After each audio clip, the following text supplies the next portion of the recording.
You asked, how to divide 5236 by 2 using the long division method.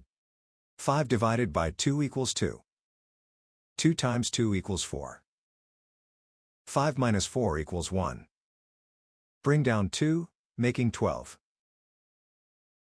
12 divided by 2 equals 6. 6 times 2 equals 12. 12 minus 12 equals 0. Bring down 3, making 3. 3 divided by 2 equals 1. 1 times 2 equals 2. 3 minus 2 equals 1. Bring down 6, making 16.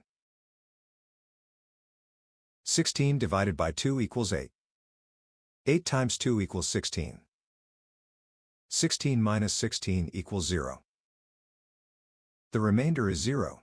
The final result is 2618.